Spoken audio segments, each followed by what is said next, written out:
তবক জমিন আসমান যদি এত বড় হয়, 7 তবক জমিন আসমান তাহলে কত বিরাট। এই 7 তবক জমিন আসমানে আপনি আমি এতটাই ক্ষুদ্র যে অস্তিত্বই খুঁজে পাওয়া যায় না। এই মুমিন কোন, যদি 7 তবক জমিন আসমান এত বড় হয়, আমি এত ছোট ক্ষুদ্র হই, তাইলে আমার অস্তিত্ব কোথায়? আল্লাহর হাবিবরে প্রশ্ন করেন পয়গম্বর, 7 তবক জমিন আসমানের মাঝখানে আমার তো অস্তিত্বই নাই। নবী বলেন, না না, এমনটা ভেবো না, তোমার অস্তিত্ব শুধু আছে এমন না, তোমার অস্তিত্ব গুরুত্বপূর্ণ ভাবে আছে। বলে কেমনে? আল্লাহর হাবিব বলেন, আল মুস্তাদরাক আলা সহিহাইন লিল হাকিম 155 নম্বর হাদিস। আল্লাহর হাবিব আমার বলেন, শুনো, ফাইন্নাস সামাওয়াতি ওয়াল আরদা ওয়া মা ফীহিন্না লাউ উযিয়াত ফী কিফাতিল মিজান ওয়া উযিয়াত লা ইলাহা ইল্লাল্লাহ ফিল কিফাতিল উখরা কানাত আরজাহা মিনহুমা। নবী আমার বলেন, শোনো রে, 7 তবক জমিন আসমানটা এত বড়, এই টোটাল 7 তবক জমিন আসমানটারে একত্রিত করার পর মিজানের একটা পাল্লাই যদি রাখো, আর যদি একবার 1 সেকেন্ডের আমল কালেমা তৈয়বা লা ইলাহা ইল্লাল্লাহ, এই কালেমার জিকির যদি জবান দিয়া একটা বার করো, এই একবার কালেমার জিকিরের নেকি যদি মিজানের আর একটা পাল্লাই রাখো, তোমার 7 তবক জমিন আসমানের পাল্লাটা হালকা, তোমার একবার কালেমার জিকিরের নেকির পাল্লা ভারী হয়ে যাবে। আল্লাহ রাব্বুল আলামিন পবিত্র কালামে পাকের মধ্যে বলেছেন, ইয়া আইয়ুহাল্লাযীনা আমানু যকুরুল্লাহ যিকরান কাসীরা। আল্লাহ পাক বলেন, আমি আল্লাহর স্মরণে সময়টা বেশি কাটাও, বেশি বেশি আল্লাহর জিকির করো। কথাটা কার? তাহলে আল্লাহ পাকের নির্দেশ হলো আল্লাহকে স্মরণ করতে হবে বেশি সময়। আর আমাদের বাস্তব জীবনের আমল হলো সময়টা বেশি কাটে দুনিয়ার পেছনে। যুবক যুবতীরা সারাদিন ফেসবুক আর প্রেম প্রীতির পেছনে, মুরব্বীরা পূর্বের অভিজ্ঞতা অনুযায়ী এখনো বিড়ি টানার পেছনে। কথা কয় না? আপনাদের দিকে মুরব্বীরা বিড়ি টিড়ি খায় না, সিদ্ধি খায়। মুরব্বীরা বিড়ি টানার পেছনে, চায়ের দোকানে বসে গীবত শেখায়, আড্ডায়, এক একজনের এক এক কর্মের পেছনে সময়টা চলে যায়। আফসোস তার আফসোস, আল্লাহকে স্মরণ করার শুধু সময় হয় না। কথা বলেন? সবকিছুর জন্য আমাদের সময় হয়, আল্লাহর জিকিরের সময় নাই। অথচ দিনের পর দিন, রাতের পর রাত, মাসের পর মাস, বছরের পর বছর যে সময় চলে গেল, 1 সেকেন্ড সময়ের মূল্য কত জানে? 1 সেকেন্ড সময়। আমাদের যুব সমাজের বা এই নতুন প্রজন্মের কাছে সময়ের জ্ঞান নাই, সময়ের কোনো মূল্য নাই। সকাল থেকে নিয়ে শুরু করে রাত 3টা পর্যন্ত ফেসবুক, 3টার আগ পর্যন্ত ঘুমানোর আগেও ফেসবুক টিপতে টিপতে ঘুমায়। সকাল 10টার সময় ঘুম থেকে উঠে বাস আবার শুরু। কথা কয় না? সময়ের মূল্য নাই, 1 পয়সার দাম আমরা সময়কে দেই না। অথচ সময়টা এত দামি আল্লাহ পাকের কাছে। আল্লাহ পাক বলেন, ওয়াল আসর, সময়ের কসম। আল্লাহ পাক সময়ের কসম কেটেছেন। তাহলে ভাবেন তো সময়টা কত দামি ব্যাপার। যদি বলেন হুজুর সময়ের এমন কি দাম আছে, আমি শুধু 1 সেকেন্ডের সময়ে আমল করার যে ফজিলত, 1 সেকেন্ড, আমি এই সম্পর্কে কয়েকটা আমল বলে ইনশাআল্লাহ বিদায় নেব। আর মাহফিলটাকেও গনিমত মনে করা দরকার, আমাদের এই সময়টাকেও মূল্যায়ন করা দরকার। এখন তো কিছু কিছু মাহফিল শুরু হয় গালি দিয়া, শেষ হয় গালি দিয়া। আর এই ব্যবস্থাপনা বেশি আপনাদের চট্টগ্রামে। এক একটা বক্তার মুখ না তো পুরা টয়লেট হয়ে গেছে। আছে না নাই? অযথা সময় নষ্ট। আমি চাই আপনাদের কিছু আমল সবক দিতে, এজন্য মনোযোগ দরকার। এখানে নাচানাচি হবে না, এখানে অন্য কোনো কিছু সময় অপচয় করা হবে না। এর জন্য টাইমটা গুরুত্ব দেওয়ার জন্য টোটাল সময়টা মনোযোগটা এদিকে রাখতে পারবেন না ইনশাল্লাহ? 1 ঘন্টাই তো ইনশাল্লাহ। এর মধ্যে কয়েকটা আমলের সবক আমি আপনাদের শোনাবো। চলেন দেখি 1 সেকেন্ড আমলের মূল্য কত। মূল আলোচনায় যাওয়ার আগে ছোট্ট একটা ভূমিকা শুনেন। আমরা যে বাংলাদেশে বসবাস করি, ঢাকা থেকে আমি এ পর্যন্ত আসছি, দূরত্ব হলো প্রায় 280 কিলোমিটার আমার গাজীপুর থেকে। সকাল 9:30টায় বের হয়েছি, 7:30টায় এখানে এসে পৌঁছলাম।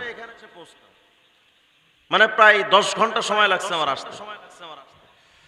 অথচ মাত্র দূরত্ব হলো 280 কিলোমিটার সামথিং।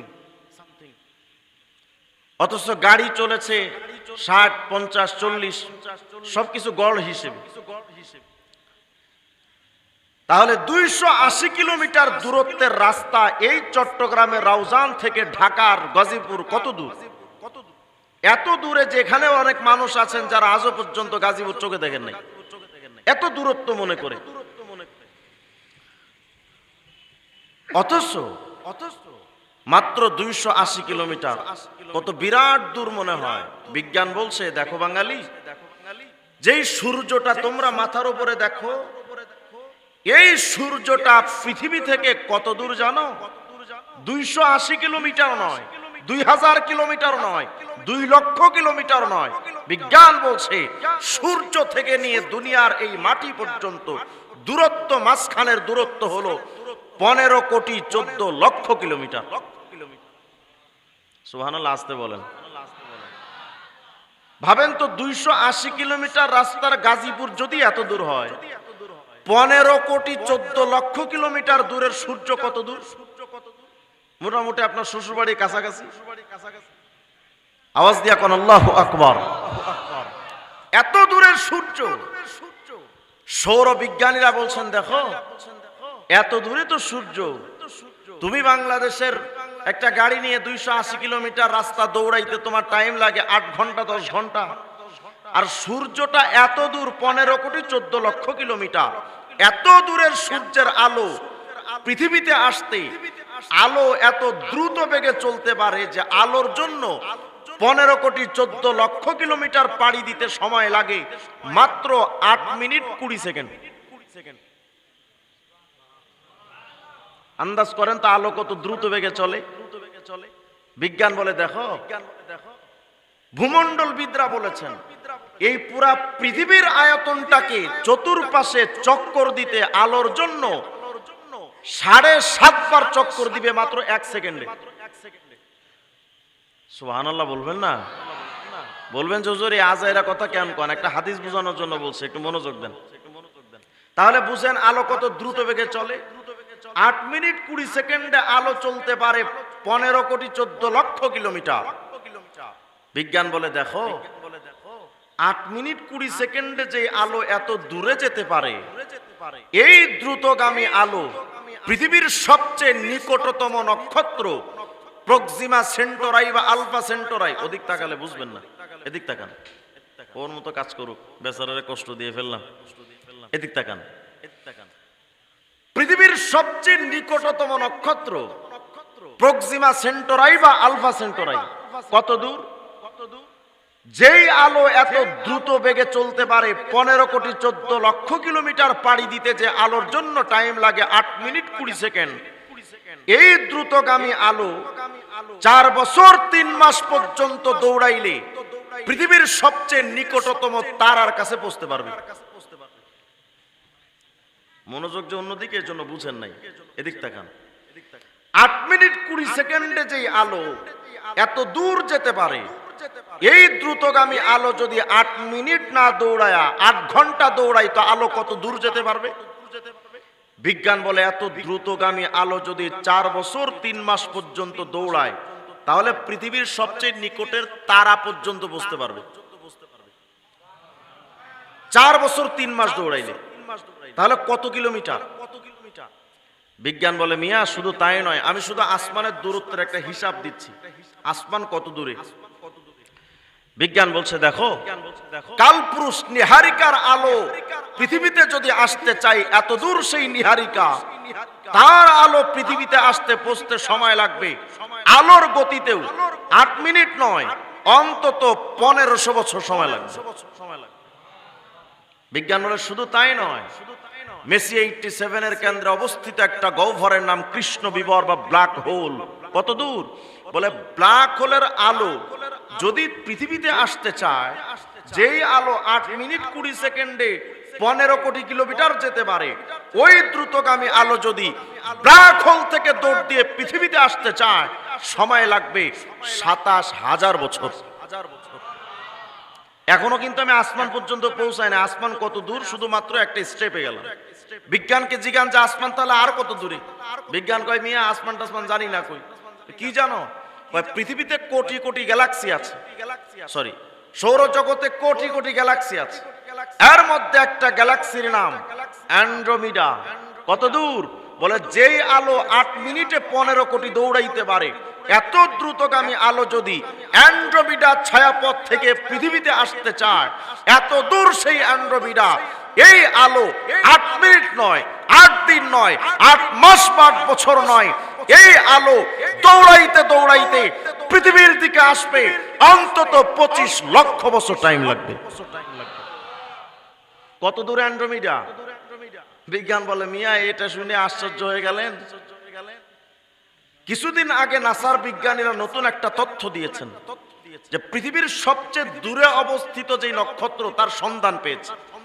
তাদের সন্ধান অনুযায়ী এটা দূরে, আরো দূরে থাকতে পারে, এতটুক তারা সন্ধান পেয়েছে। নাম দিয়েছে তার পোশাকি নাম ইকারাস, তারকার নাম। কত দূর? বলে 8 মিনিট 20 সেকেন্ডে যে আলো 15 কোটি 14 লক্ষ কিলোমিটার পাড়ি দিয়ে পৃথিবীতে আসতে পারে, এমন দ্রুতগামী আলো যদি ইকারাস থেকে পৃথিবীতে আসতে চায় 25 লক্ষ বছরেও হবে না, অন্তত সময় লাগবে 900 কোটি বছর। বিজ্ঞান তালাশ করতে করতে করতে করতে চাঁদ গেল, মঙ্গল গেল, সূর্য গেল, অ্যান্ড্রোমিডা গেল, ইকারাস পর্যন্ত গেল, মহাশূন্য পাড়ি দিয়েছে। আজও পর্যন্ত বিজ্ঞান আসমান যে কোথায়, আসমান খুঁজে পায় নাই। আল্লাহু আকবার বলে। এত দূরে আসমান, এত দূরত্বের হিসাব দিলাম। আপনার আমার মতোই ক্ষুদ্র মাথা দিয়ে দূরত্ব হিসাব করা সম্ভব না। এবার চলেন তো দেখি আকাশটা কত বড়। আমার ভূমিকার শেষ প্রান্তে আসছে। আকাশটা কত বড় দেখেন। আমরা যে বাংলাদেশে বসবাস করি, এই বাংলাদেশটা হলো মাত্র 56,000 বর্গ মাইল। মানচিত্রের মধ্যে খুঁজেও পাবেন না, জুম ইন না করলে মানচিত্রে খুঁজেও পাওয়া যাবে না, এতটা ক্ষুদ্র একটা জায়গায়, অথচ মাত্র 56,000 বর্গ মাইল। বিজ্ঞান বলে দেখো, পুরা পৃথিবীর আয়তনটা হলো 20 কোটি বর্গ মাইল। 56,000 বর্গ মাইলের বাংলাদেশটা যদি এত বড় হয়, 20 কোটি বর্গ মাইলের পুরা পৃথিবীটা কত বড়?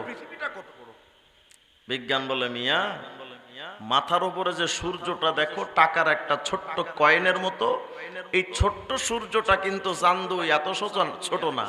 কত বড়? পৃথিবীর চাইতে 13 লক্ষ গুণ বড়। আসতে কইলেন সুবহানাল্লাহ। আশ্চর্য হওয়ার কিছু নেই, পৃথিবীর চাইতে 13 লক্ষ গুণ বড় যেই সূর্য, আকাশে একটা তারকা আছে, নাম তার ইউআই স্কুটি, ছোট্ট তারকা যেটা আমরা চোখেই দেখি না। কত বড়? পৃথিবীর চাইতে 13 লক্ষ গুণ বড় যেই সূর্য, ওই সূর্যের চাইতে ওই তারকা 500 কোটি গুণ বড়। কি মনে হইলো? মোটামুটি দেওয়ানবাগি পীর সাহেবের পেটের মতো। আওয়াজ দিয়ে এখন আল্লাহু আকবার।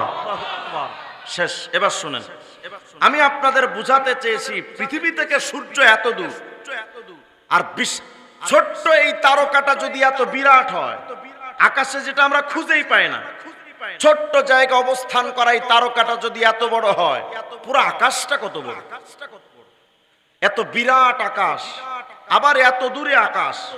এই দৈর্ঘ্য আর প্রস্থ মেলানোর পর আসমান আর জমিনের মাঝখানের যে খালি জায়গা, একটু ভাবেন তো কত বড় হতে পারে? আসমান আর জমিনের মাঝখানে খালি জায়গা, কেনই তথ্য দিলাম এবার শোনেন। আল্লাহ পাকের নবী বিশ্ব নবী সরওয়ারে দো আলম হযরত মুহাম্মদ রাসূলুল্লাহ সাল্লাল্লাহু আলাইহি ওয়াসাল্লাম বলেন, উম্মতেরা রে শোনো। হাদিসটি পাবেন আল জামিউস সগীর লি সুয়ুতি 4619 নম্বর হাদিস। পয়গম্বর বলেন, ওয়াল্লাহু আকবার তামলাউ মা বাইনাস সামাই ওয়াল আরদ।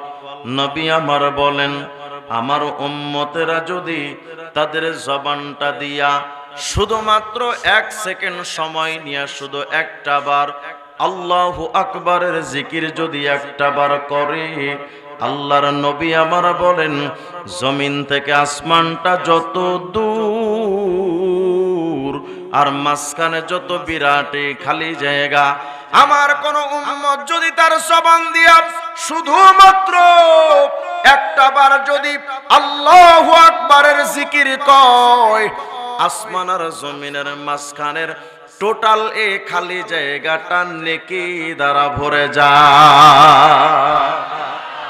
আরো জোরে কান আল্লাহু আকবার। মনোযোগ যদি থাকে তো মুমিন জবাব দেন তো শুনি। জমিন আসমানের মাঝের টোটাল এই খালি জায়গাটা নেকি দ্বারা ভরে যাবে। কি বললে? বলেন বলেন, কি বললে? এত জমিনটা আসমানের হিসাব দিলাম, পুরা জমিনটা এত বড়। সামান্য যদি আপনার ঢাকার গুলশানে 10 কাঠা জমি থাকে, আপনি কত ধনী? সামান্য 10 কাঠা জমির মালিক শুধু নয়।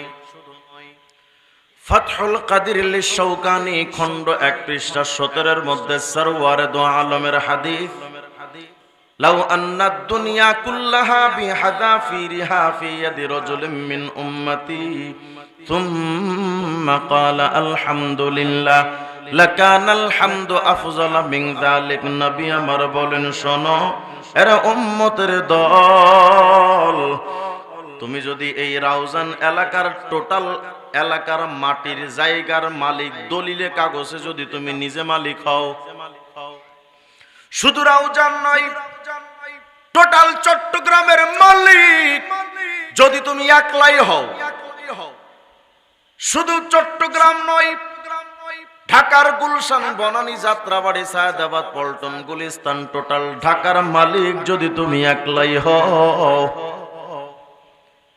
বাংলাদেশের এক প্রান্ত থেকে নিয়ে আরেক প্রান্ত পর্যন্ত মাঝখানে টোটাল এই বাংলাদেশের মালিক যদি তুমি একা হও,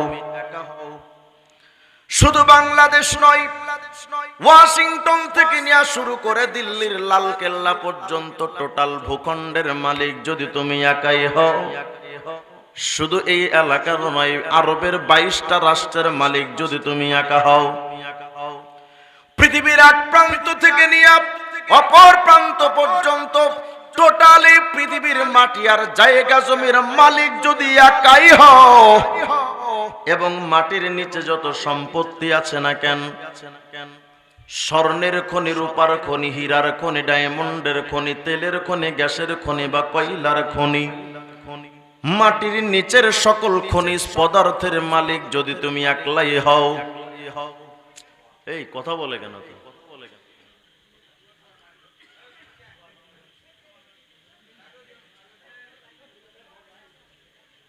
ব্যাস, আর বলবে না ইনশাআল্লাহ। আর কইবা কথা? শুনতেছি ভাইরা, মনোযোগ দেন। জমিনের উপরে এবং নিচে যত সম্পত্তি আছে না কেন, সমস্ত সম্পত্তির মালিক যদি আপনি একা হন, জমিনের উপরে যত টাকা, যত রিয়াল, যত দিনার বা দিরহাম বা ডলার, যত গাড়ি বাড়ি আর মিল কলকারখানা, টোটাল পৃথিবীতে উপরে নিচে আর পৃথিবীর যত সম্পত্তি আছে না কেন, সমস্ত সম্পত্তির মালিক যদি একলাই হও, নবী আমার বলেন এই পুরা দুনিয়াটাকে বিক্রি করলে যত দাম, আমার উম্মত একবার আলহামদুলিল্লাহর জিকির করলে তার চাইতে বেশি দাম। বলেন আলহামদুলিল্লাহ। মনোযোগ যদি থাকে তো ইন্টারভিউতে জবাব দেন। জমিন আসমানের মাঝের টোটালি খালি জায়গাটা নেকি দ্বারা ভরে যাবে, জানো কি বললে? হ্যাঁ, আবার বলেন। পুরা দুনিয়া বিক্রি করার চাইতে মূল্যবান নেকি হবে, কি বললে? মাশাআল্লাহ। এ তো জমিনের মাঝখানে হিসাব দিলাম। আদ-দুররুল মানসুরের মধ্যে 4 নম্বর খণ্ডে 416 নম্বর পৃষ্ঠার বর্ণনা। হযরত আব্দুল্লাহ ইবনে আব্বাস, নবীজির আপন চাচাতো ভাই, রাইসুল মুফাসসিরিন হযরত ইবনে আব্বাস রাদিয়াল্লাহু আনহুমা বলেন, শোনো, জমিন থেকে আসমানটা যত দূর, গিলাজু কুল্লি আরদিন 500 আম, এই জমিনের উপর থেকে নিচ পর্যন্ত এত দূর। সুবহানাল্লাহ। জমিন থেকে আসমান যত দূরে, এই জমিনটার উপর থেকে নিচটা আবার এত দূর। হযরত ইবনে আব্বাস বলেন, ওয়া গিলাজু কুল্লি সামাইল 500 আম, জমিন থেকে আসমানটা যত দূরে, ওই আসমানের ছাদটা আবার এত মোটা। আস্তে কোন সুবহানাল্লাহ। وبين كل سماء إلى سماء 500 عام وبين كل أرض إلى أرض 500 عام। ইবনে আব্বাস বলেন, শোনো, এই জমিন থেকে আসমানটা যত দূর, আসমানটা এত মোটা, আসমানের ওপর থেকে দ্বিতীয় জমিনের মাঝখানে এমন খালি জায়গা, দ্বিতীয় জমিনটা এমন মোটা, দ্বিতীয় জমিন থেকে দ্বিতীয় আসমান পর্যন্ত এমন খালি জায়গা। এক কথায় এক তবক এই জমিন থেকে নিয়ে আসমান পর্যন্ত যতটা বড়, আল্লাহ পাকের 7টা জমিন এমন মোটা, 7টা আসমান আবার এমন মোটা, 7টা জমিন টু আসমান, আসমান টু জমিন এমন খালি জায়গা। এরে মুমিন, এক তবক জমিন আসমান যদি এত বড় হয়, 7 তবক জমিন আসমান টোটালটা কত বড়? আস্তে কোন আল্লাহু আকবার।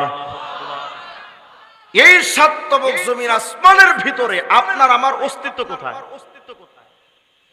আপনি আমি মানুষ তো এতটা ক্ষুদ্র, সামান্য বিমানে উঠলেই নিচের মানুষ খুঁজে পাওয়া যায় না। কথা কয় না? আপনি আমি মানুষটা এত ক্ষুদ্র, অথচ বিরাট এই আসমানটা অহংকার করে না। ক্ষুদ্র মানুষের অহংকারের কারণে তার আশপাশে ভেড়া যায় না। দেখেন নাই টাকলা মুরাদের কত ভাব, আরে বাপরে বাপ।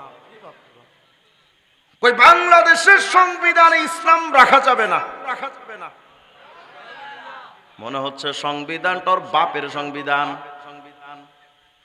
কই বঙ্গবন্ধুর সংবিধানে ইসলাম রাখা যাবে না, বিসমিল্লাহ রাখা যাবে না। আমরা বলি এমন সংবিধান চায় না। কই সংবিধানে আল্লাহর নাম রাখা যাবে না। তো তোর সংবিধানে আমার আল্লাহর নাম থাকলেও কি না থাকলেও কি, আমার আল্লাহ তো আল্লাহই। কথা কয় না? এদের সংবিধানে আল্লাহর নাম না থাকলে আল্লাহ তো মানে সবকিছু শেষ, সবকিছু শেষ। কথা কয় না? বরং আল্লাহর নাম এখন আছে টাকলা মুরাদ্দার। আল্লাহর নামটা উঠায় দেওয়া যায়।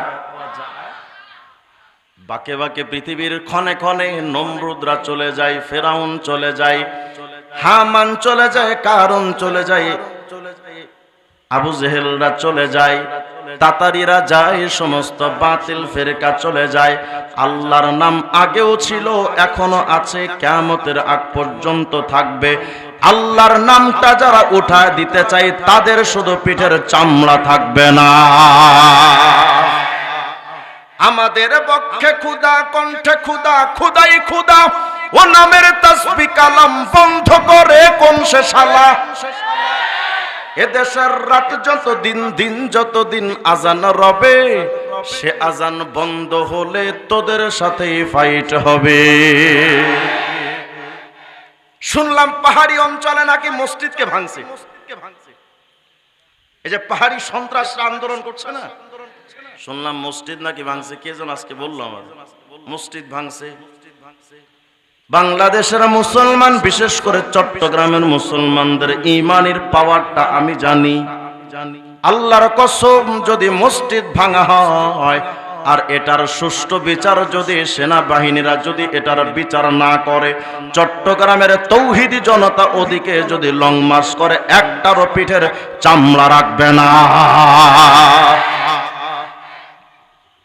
এ জমিন আমার, এ জমিন শাহজালাল ইয়ামানি, এ জমিন হিন্দুত্ববাদী প্রেতাত্মাদের নয়। আমার মসজিদ মাদ্রাসা উঠায় দিতে চায়। বামপন্থীরা নতুন একটা কৌশল নিয়েছে এখন, বামপন্থীরা, নাস্তিকরা। এক বামপন্থীর নাম হলো ফরহাদ মাযহার। এই সমস্ত নোংরাদের কথা মুখে আনতে গেলেও শরম লাগে। আগে ছিল কাট্টা নাস্তিক, এখন হয়েছে লালন গুরু। কি গুরু? লালন গুরু। আমি ভাবলাম যে বামপন্থীরা আবার গুরু ভক্ত হয়, কারণটা কি? তাইলে লালনের মধ্যে কোনো সমস্যা আছে?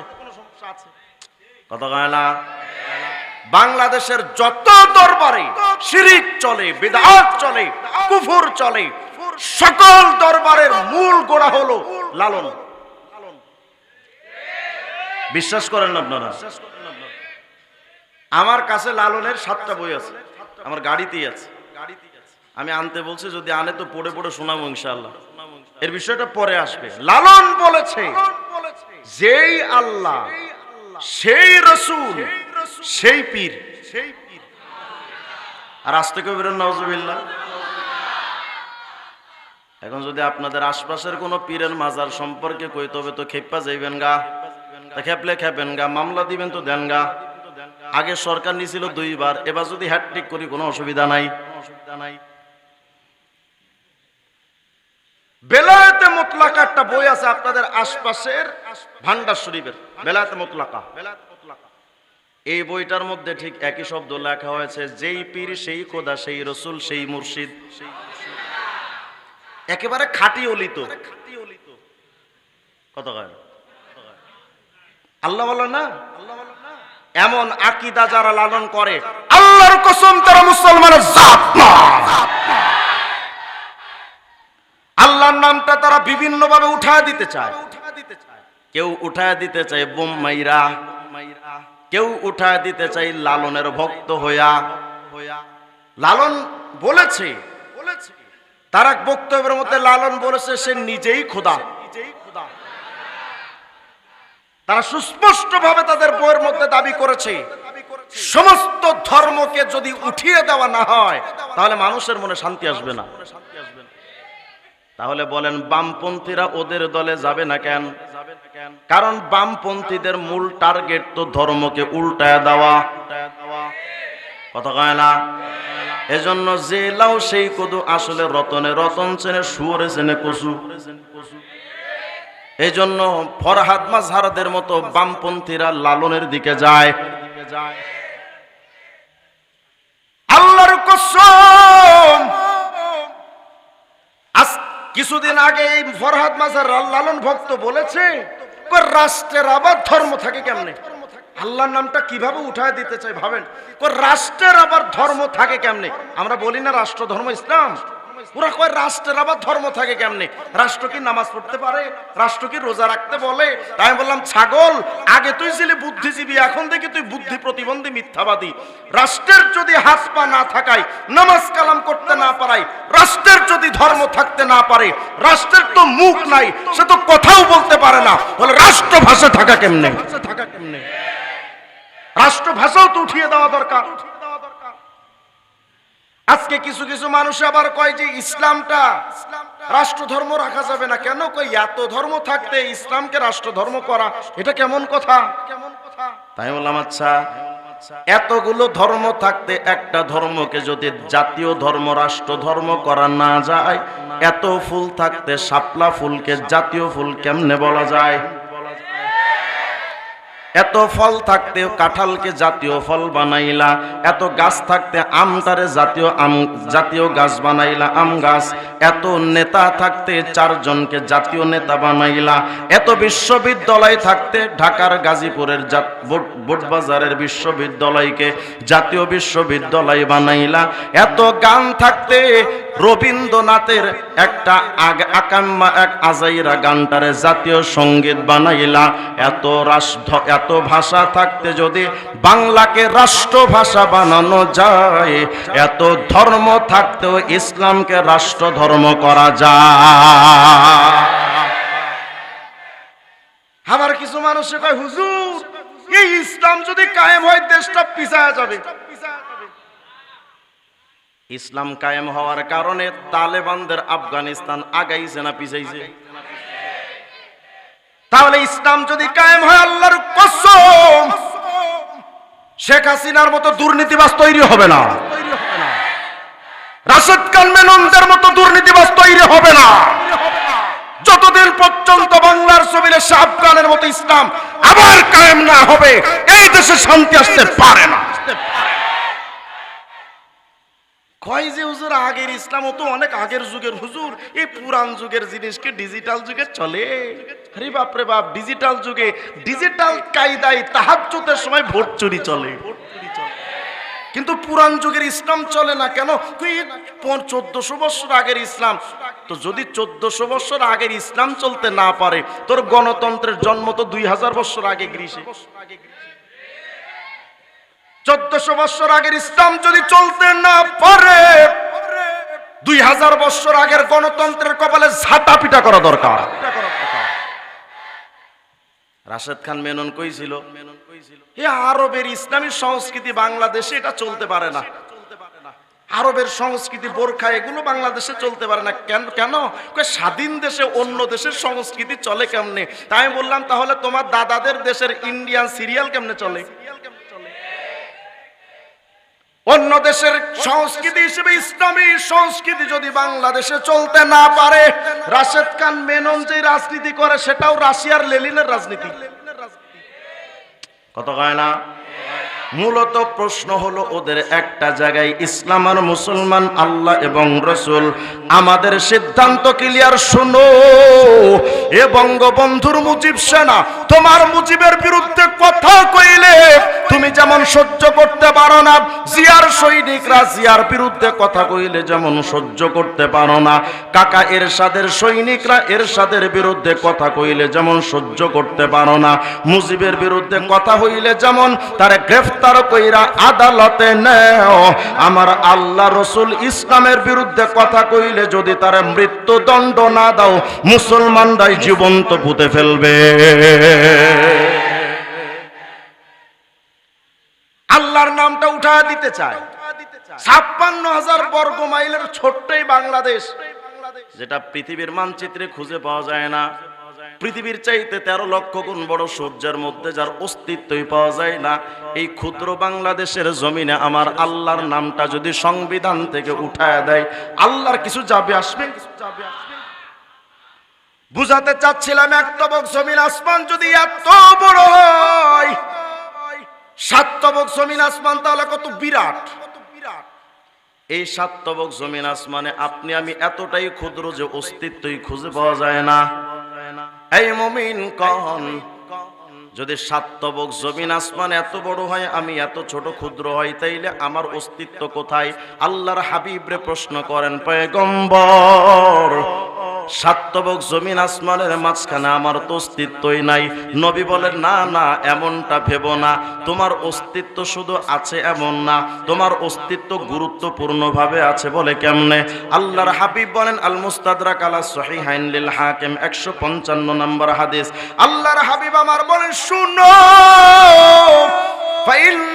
السماوات والأرض وما فيهن لو وضعت في كفة الميزان ووضعت لا إله إلا الله في الكفة الأخرى কানাত আরজাহা মিনহুমা, নবী আমার বলেন শোনো রে, সাত তবক জমিন আসমানটা এত বড়, এই টোটাল সাত তবক জমিন আসমানটারে একত্রিত করার পর মিজানের একটা পাল্লাই যদি রাখো, আর যদি একবার 1 সেকেন্ডের আমল কালেমা তৈয়বা লা ইলাহা ইল্লাল্লাহ, এই কালেমার জিকির যদি জবান দিয়া একটা বার করো, এই একবার কালেমার জিকিরের নেকি যদি মিজানের আর একটা পাল্লাই রাখো, তোমার সাত তবক জমিন আসমানের পাল্লাটা হালকা, তোমার একবার কালেমার জিকিরের নেকির পাল্লা ভারী হয়ে যাবে।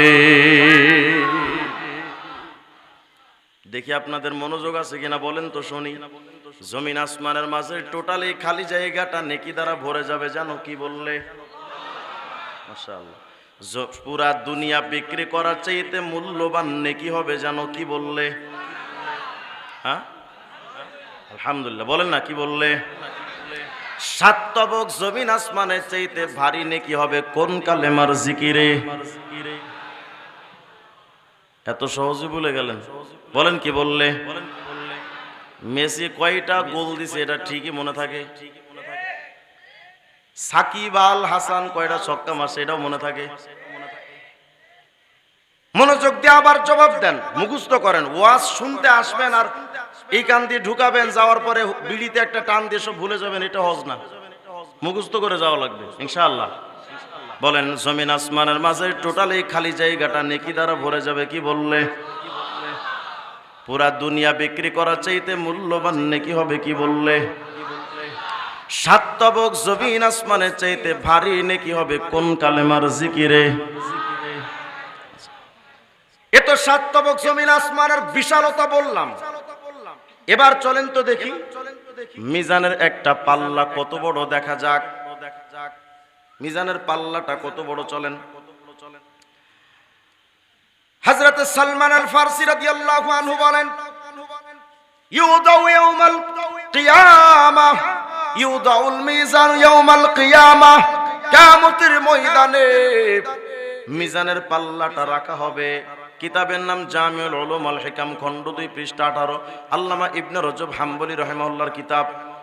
আল্লাহর নবীর সাহাবী হযরত সালমান আল ফারসি বলেন, শোনো রে, কিয়ামতের ময়দানে মিজানের পাল্লাটা রাখা হবে। এক একটা মিজানের পাল্লা কত বড়,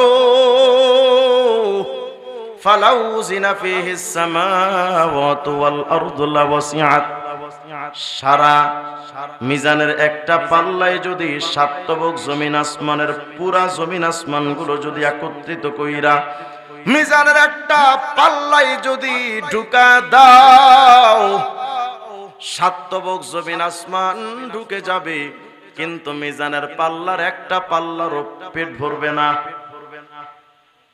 সুবহানাল্লাহ। শুনতেছেন আপনারা? আন্দাজ করেন তো, সাত তবক জমিন আসমান দিলে যে মিজানের পাল্লাটা ভরে না, ওই মিজানের পাল্লাটা কত বড় হতে পারে? এখন তো টেনশনে পড়ে গেলেন হুজুর, সাত তবক জমিন আসমান দিলেও যে পাল্লা ভরে না, ও পাল্লা কত বড়? আর ওই পাল্লায় আমাদের আমল নামা ওজন দেওয়া হবে, তো খুঁজেই পাওয়া যাবে না। আর আমাদের আমল তো মাশাআল্লাহ বিরাট আমল, 55 বছর আকিজ বিড়ি। কত কয়লা? এই 60 বছর পরে গিয়া কোন রকম তসবিহ হাতে নিয়ে তবলিগ জামাতে গিয়া এই 2 বছর পরে ঠাড়া বইরা মরে। কত কয়লা? তাহলে আপনার আমার আমলের সংখ্যা কত বড় চিন্তা করেন। এই আমল যদি মিজানের পাল্লায় রাখা হয়, খুঁজে পাওয়া যাবে। আমল কইরা লাভ কি? হ্যাঁ, এই পেরেশানিটা একদিন দাউদ নবীরা হয়েছিল আলাইহিস সালাম। কিতাবের নাম তাফসীর রুহুল মাআনি, লেখক সৈয়দ মাহমুদ বাগদাদি আল আলুসি রাহিমাহুল্লাহ, খণ্ড 17 পৃষ্ঠা 54 বর্ণনাতে পয়গম্বর দাউদের বর্ণনা আনছেন। হযরত দাউদ আলাইহিস সালাম বলেন, আল্লাহ, মিজানের পাল্লাটা যদি এত বড় হয়, ও রব, মিজানের পাল্লাটা যদি এত বড় হয়, মাইয়াকদিরু আইয়ামলা কিফাতাহু হাসানাত, এমন কোন ব্যক্তি আছে যার আমল দিলে মিজানের পাল্লাটা ভরবে এমন নেককার তো আমি দাউদের চোখে টোকে পড়ে না। আল্লাহ এত বড় নেককার কে? আমাদের নবী কোন?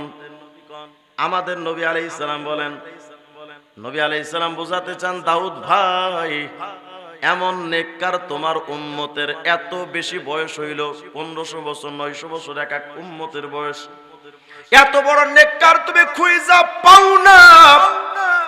আমার উম্মতের বয়স তো মাত্র 40 50 60 70 বছর। এরে দাউদ ভাই পুরা মিজানের পাল্লাটা ভরার মতো নেককার তোমার উম্মতের মধ্যে পাও না, অথচ আমার উম্মতের মধ্যে এমন নেককার কোটি কোটি কোটি কোটি কোটি কোটি আছে। রাস্তে কোন সুবহানাল্লাহ। এমনকি মাহফিলের মধ্যেও আছে। আল্লাহর নবীরা প্রশ্ন করেন পয়গম্বর ওই লোকটা কে যার আমল দিয়া মিজানের পাল্লাটা ভরবে? এত বড় নেককার সেই ব্যক্তিকে সরওয়ারে দো আলম বলেন আল জামিউস সগীর লিসুয়ুতি 4619 নম্বর হাদিস, নবী আমার বলেন জানো এত বড় নেকির আমল করতে বেশি সময় লাগে না, মাত্র 1 সেকেন্ডের ব্যাপার। রাস্তে কোন সুবহানাল্লাহ। আল্লাহর হাবিব বলেন শোনো ওয়া সুবহানাল্লাহ তামলাউ নিসফাল মিজান, আমার কোন উম্মত যদি জবানটা দিয়া 1 সেকেন্ড সময় নিয়া শুধু একটা বার সুবহানাল্লাহর জিকির কয় পুরা মিজানের পাল্লার অর্ধেকটা পাল্লা নেকি দ্বারা ভইরা যায়। বলুন হুজুর পাল্লা তো ভরছে অর্ধেক, পুরাটা তো ভরে নাই। নবী আমার বলেন টেনশন করিস না, পুরাটা ভরবে 1 সেকেন্ডের আমলে। কি সেই আমল? আল্লাহর হাবিব বলেন ওয়ালহামদুলিল্লাহ তামলাউল মিজান, আমার কোন উম্মত যদি শুধু একটা বার আলহামদুলিল্লাহ যদি কয় 7 তাবক জমিন আসমান দিলে যেই মিজানের পাল্লাটা ভরে না, একবার আলহামদুলিল্লাহ কইলে পুরা মিজানের পাল্লাটা নেকি দ্বারা ভইরা যায়। বলেন আলহামদুলিল্লাহ। লস না লাভ? লস না লাভ? বলেন আলহামদুলিল্লাহ। সুবহানাল্লাহ, আলহামদুলিল্লাহ, আল্লাহু আকবার, লা ইলাহা ইল্লাল্লাহ, লা ইলাহা ইল্লাল্লাহ, লা ইলাহা ইল্লাল্লাহ, লা ইলাহা ইল্লাল্লাহ, লা ইলাহা ইল্লাল্লাহ। আওয়াজ দিয়া কোন আল্লাহু আকবার।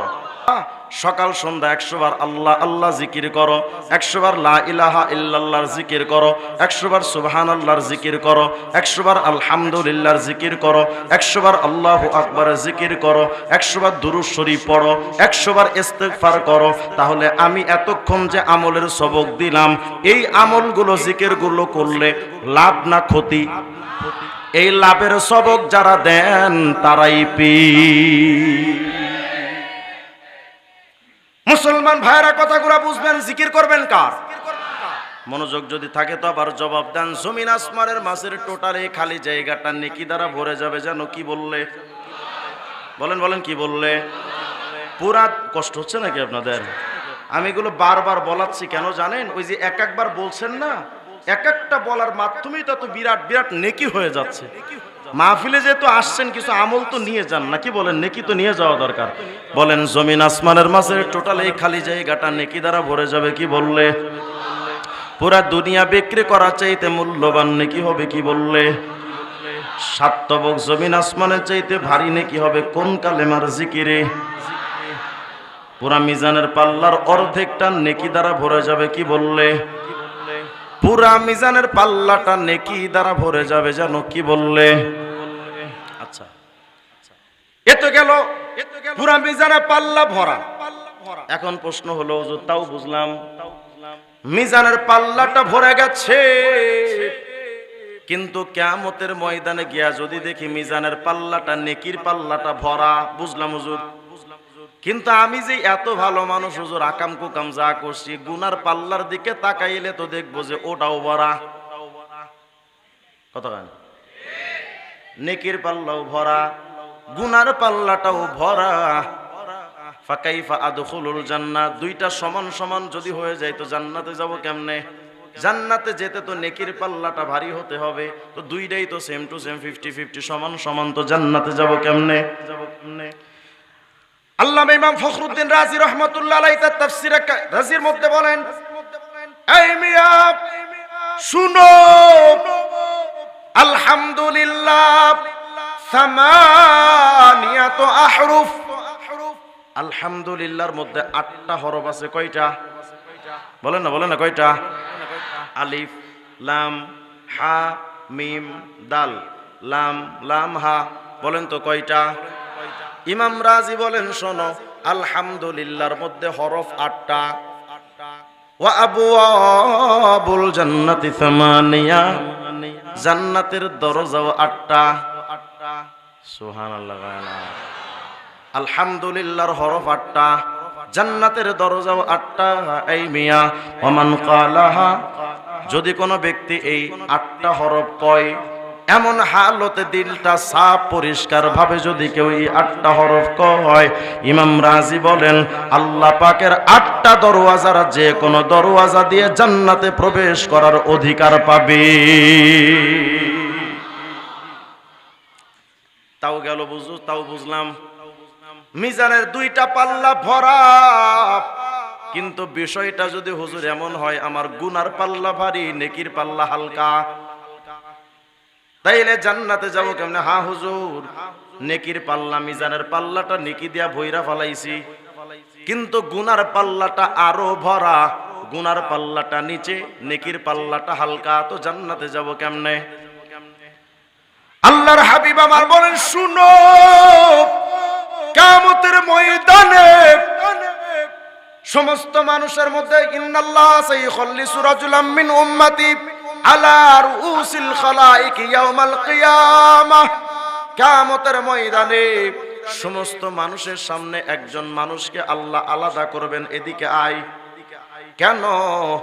এই বান্দা এদিকে দাঁড়া। বান্দা দাঁড়াবে, শুনতেছি, মনোযোগ দেন। এক বান্দাকে দাঁড় করাইছেন, দাঁড়াও। এরপরে ফায়ানশুর লাহু 99 সিজিল্লা, ওই বান্দার সামনে তার 99টা খাতা পেশ করা হবে, গুনার খাতা। কুল্লু সিজিল্লিম মিথলু মাদ্দিল বাসার, এক একটা খাতা এত বড়, চোখের দৃষ্টি যত দূর যায়, এত বড় বড় খাতা, শুধু গুনাহ আর গুনাহ, গুনাহ আর গুনাহ। বান্দা তাকায় থাকবে যে নিশ্চিত তো জাহান্নাম।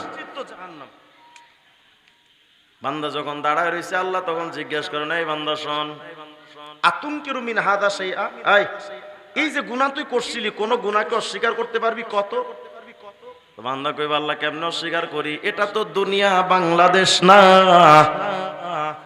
বাংলাদেশে তো গোপনে গোপনে অনেক কিছুই পরিবর্তন করা যায়। রাত্রে করছে ভোট চুরি, সকালবেলা ওইটা কয় যে আমি 22 বছর 80 রাকাত তাহাজ্জুদ নামাজ প্রতি রাতে পড়ি। কথা কয় না? রাতে তারা করে অপরাধ, মামলা দেয় আমগো নামে। আমিও তো খাইছি, আমার নামে মামলা দিয়েছে কি জানেন? ককটেল বিস্ফোরণ মামলা। তাও কোন জায়গায় মারছি? কয় বাইতুল মুকাররমের সামনে ককটেল মারছে। চিন্তা করেন কত বড় গডফাদার। বাইতুল মুকাররমের সামনে ককটেল মারা পেলেন নাকি আমরা? অথচ জীবনে ককটেল চোখেও দেখি নাই। মামলা দিছে মামুনুল হক, নির্দেশ দিচ্ছে ককটেল মারার, হেফাজতের মামলা। মামুনুল হক নির্দেশ দিচ্ছে ককটেল মারার, জুনায়েদ আল হাবিব ওখানে ককটেল মারে, খালেদ সাহেব আইবে লাঠি দিয়া বাড়ি দেয়, রিজওয়ান রফিকে ওই জায়গায় সাহায্য করতেছিল। আমি কি এত বড় ঠাড়া বড় মিথ্যা কথা যে ব্যক্তি লিখতে পারে? নিশ্চয়ই ও যে গাঞ্জা খাইছে, ওই গাঞ্জার মেয়াদ নাই। কত বড় ঠাড়া বড় মিথ্যা কথা, চিন্তা করেন। তোমরা দুনিয়াতে রাতের কথা অন্ধকারে রাতের অপরাধ হারায়া ফেলতে পারো, নিরপরাধ আলেমদের নামে মিথ্যা মামলা সাজায় নাটক কইরা বিভিন্ন ভাবে তাদের সাজা দিতে পারো, দুনিয়াতে করতে পারবা। আল্লাহর কসম, আল্লাহর আদালতে যখন দাঁড়াবা তোমার ইন্ডিয়ার দাদারা তোরে বাঁচাতে পারবে না। পুঙ্খানু হিসাব ওখানে হবে। কিয়ামতের ময়দানে সত্যকে মিথ্যা, মিথ্যাকে সাদা করা যায় না, সাদাকে কালা, কালাকে সাদা করা যাবে না। আল্লাহ বলবেন বান্দা এত বড় বড় গুনাহ করছো, কোনটা কি অস্বীকার করতে পারবা? কয় না আল্লাহ সত্যি সত্যি গুনাহ করছি।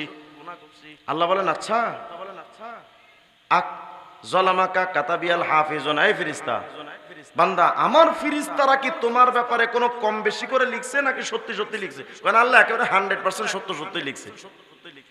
আল্লাহ বলবেন আফালাকা উজরুন, বান্দা তোমার কোনো ওজর টজর আছে নাকি? কারণ আল্লাহ কোনো ওজর নাই, সত্যি গুনাহ করছি, এখন তোমার দয়া চাই। সুবহানাল্লাহ। না আল্লাহ পাক যখন বলবেন ঠিক আছে এর জাহান্নামে নিয়ে যাও, যখন ফেরেশতারা ধইরা তারে জাহান্নামের দিকে নিবে, ইদাং সাইহু ইয়াসিহু মিন ইনদির রহমান, আল্লাহর পক্ষ থেকে একজন ঘোষণাকারী আওয়াজ দিয়ে ঘোষণা দিবেন, কিফু দাঁড়াও, এই ওরে জাহান্নামে নিও না, দাঁড়াও। সুবহানাল্লাহ। না কেন দাঁড়াবো?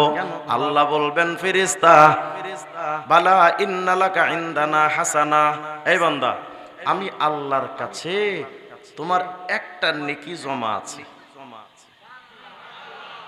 আস্তে কোন সুবহানাল্লাহ। 99টা গুনার খাতা আল্লাহ বলবেন আমার কাছে একটা নেকি জমা আছে। বান্দা মোটামুটি একটু আশ্বস্ত হয়েছে, যেহেতু আল্লাহ ডাকছে এবং একটা নেকির কথা বলছে, কিছুটা মনে হবেই। ফায়ুখরাজুলাহু বিতাকা, আল্লাহ পাক এমন একটা কাগজ বের করবেন। গুনার খাতা কয়টা? 99টা। এক একটা খাতা কত বড়? চোখের দৃষ্টি যত দূর হয়, চোখের দৃষ্টি কত দূর যায়? আমরা চাঁদ দেখি, সূর্য দেখি, তারকা দেখি। এই সূর্যই যদি 15 কোটি 14 লক্ষ কিলোমিটার দূর হয়, তা আমাদের চোখের দৃষ্টি যায় কত দূর? এত বিরাট লম্বা লম্বা একটা খাতা, এমন খাতা 99টা শুধু গুনাহ আর গুনাহ। ভাবতেছেন হুজুর এত বড় গুনাহ করছি, কুলাঙ্গার কে? আপনিও তো হতে পারেন চাচা। জীবনে যতবার এই চোখ দিয়ে একটা নারীর দিকে তাকিয়েছেন, একটা কবিরা গুনাহ, বিনিময় 7000 বছর জাহান্নাম। দাড়ি যারা কাটলেন, এক মুষ্টি থেকে যারা সামান্য 1 ইঞ্চি পরিমাণ ছোট করলেন, 24 ঘন্টা জিনা করলে যে গুনাহ, সে গুনাহ হতে থাকে। তা আপনি কত বড় পাপী চাচা? চায়ের দোকানে বসে গীবত করেন, প্রতিটা শব্দে শব্দে এক একটা কবিরা গুনাহ, 7000 বছর জাহান্নাম। আপনি হিসাব করেন আপনার জিন্দেগির গুনাহ কত। যখন বান্দার গুনাহ এত বিরাট বড় বড় গুনাহ, আল্লাহ বলবেন বান্দারে আমি আল্লাহর কাছে একটা নেকি তোমার জমা। এরপরে আল্লাহ পাক একটা খাতা বের করবেন, এই যে একটা পৃষ্ঠা, এই একটা নেকি তোমার একটা নেকি আমি আল্লাহর কাছে জমা। বান্দা তাকায় দেখবে ওই কাগজের মধ্যে লেখা আছে দুনিয়াতে একবার কালেমার জিকির করেছিল, লা ইলাহা ইল্লাল্লাহু মুহাম্মাদুর রাসূলুল্লাহ। তাকায় দেখবে একটাই নেকি জমা। বান্দা এখন কইবা আল্লাহ মাহাদিল বিতাকা মাহাদিস সিজিল্লাত, আল্লাহ গুনার খাতা আমার 99টা, আর আপনি দিয়েছেন হুদা একটা পৃষ্ঠা, কি হবে এটা দি? আল্লাহ বলবেন বান্দা একটা কাজ করো, উহজুর ওয়াজনাক, মিজানের পাল্লার কাছে খাতাটা লয়া মিজানের পাল্লার কাছে যাও। সুবহানাল্লাহ। কয়না বান্দা মিজানের পাল্লার কাছে হাজির। গুনার পাল্লায় 99টা খাতা জমা, নেকির পাল্লে আল্লাহ বলবেন কালেমার পৃষ্ঠা চাপা দে। যেই মাত্র চাপা দিবে, ফাতাশাতিস সিজিল্লাত, 99টা খাতাটা উপরে উঠায়া নেকির পাল্লাটা ভারী তো বান্দা জান্নাতি। কয়বারের কালেমা? কি হলো? দিকটা গেছেন কয়বারের কালেমা? একবারের কালেমা যদি এত ফজিলতপূর্ণ হয়, প্রতিদিন যদি 100 বার করে কালেমার জিকির করতে পারেন কত ফায়দা। প্রতি সন্ধ্যায় যদি 100 বার জিকির লা ইলাহা ইল্লাল্লাহ পড়তে পারেন তো কত বড় ফায়দা। আল্লাহ তাআলা যেন আমাদের সকলকে জিকির আজকারগুলো বেশি বেশি করার তৌফিক দান করেন, বলেন আমিন। ওয়া আখিরু দাওয়ানা আলহামদুলিল্লাহি রাব্বিল আলামিন। আসসালামু আলাইকুম ওয়া রাহমাতুল্লাহ।